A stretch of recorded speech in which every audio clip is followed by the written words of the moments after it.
মুক্তিযুদ্ধের শুরুতে ইচ্ছাকৃতভাবে পাকিস্তান সেনাবাহিনীর কাছে বন্দী হয়েছিলেন শেখ মুজিবুর রহমান। এমন মন্তব্য করেছেন এনসিপির উত্তরাঞ্চলের মুখ্য সংগঠক সার্জিস আলম। মুক্তিযুদ্ধের পূর্বে শেখ মুজিবের গুরুত্বপূর্ণ অবদান থাকলেও মুক্তিযুদ্ধ চলাকালীন তিনি সরাসরি মাঠে ছিলেন না বলেও দাবি করেছেন তিনি। সেই সাথে তাজউদ্দিন আহমেদের মুক্তিযোদ্ধার স্বীকৃতি বাতিল নিয়ে প্রশ্ন তুলেছেন সার্জিস, যদিও এই মন্তব্য করা পোস্টটি তিনি পরে মুছে ফেলেছেন। আরও জানাচ্ছেন এসআই রাজ। মাঠে থেকেই মুক্তিযুদ্ধের নেতৃত্ব দিয়েছেন তাজউদ্দিন আহমদ, আর শেখ মুজিবুর রহমান মুক্তিযুদ্ধের আগে অবদান রাখলেও যুদ্ধ চলাকালীন তিনি মাঠে ছিলেন না বলে মন্তব্য করেছেন জাতীয় নাগরিক পার্টির মুখ্য সংগঠক সার্জিস আলম। ১৯৭১ সালের মহান মুক্তিযুদ্ধে শেখ মুজিবুর রহমান এবং দেশের প্রথম প্রধানমন্ত্রী তাজউদ্দিন আহমদ সহ জাতীয় ৪ নেতাদের ভূমিকা কী ছিল তা নিয়ে কথা বলেছেন সার্জিস আলম। ৪ জুন সকালে নিজের ভেরিফাইড ফেসবুক প্রোফাইলে দেওয়া এক পোস্টে শেখ মুজিবুর রহমানের বিপক্ষে এবং তাজউদ্দিন আহমদের পক্ষে মতামত দিয়েছেন বৈষম্যবিরোধী ছাত্র আন্দোলনের অন্যতম এই সংগঠক।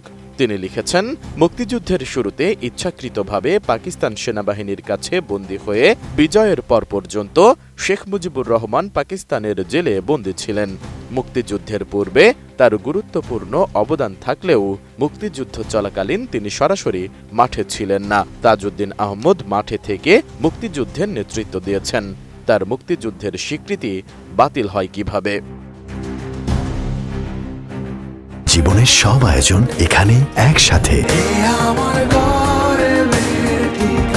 সার্জিস আলম তার পোস্টে আরও লিখেন, মন্ত্রণালয়ের কাজ ছিল মুক্তিযোদ্ধার নামে সুযোগ সুবিধা নেওয়ার জন্য আওয়ামী লীগ আমলে যারা নতুন করে মুক্তিযোদ্ধা সেজেছেন এবং ভুয়া মুক্তিযোদ্ধা তাদেরকে খুঁজে বের করে তাদের মুক্তিযোদ্ধার সনদ বাতিল করা। কিন্তু তা না করে মুক্তিযুদ্ধ চলাকালীন মাঠে থেকে যারা বিভিন্ন গুরুত্বপূর্ণ ভূমিকায় সরাসরি অবদান রেখেছেন তাদেরকে মুক্তিযুদ্ধ তালিকা থেকে বাদ করার মতো অপ্রয়োজনীয় কাজ কোনোভাবেই কাম্য নয়। সবশেষ এই জুলাই বিপ্লবী লিখেছেন, ইতিহাস যেন কখনো ক্ষমতাসীনদের পক্ষে না হয়, ইতিহাসকে ইতিহাসের মতো করেই চলতে দেওয়া উচিত।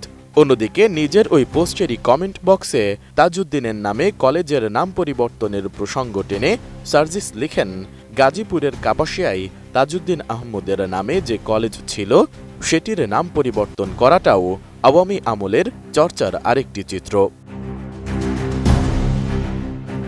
যদিও কয়েক ঘন্টা পর সার্জিস আলমের প্রোফাইলে ওই পোস্টটি আর দেখা যায়নি, কিন্তু আগের পোস্টটি মুছে ফেলে নতুন আরেকটি পোস্ট দেন তিনি।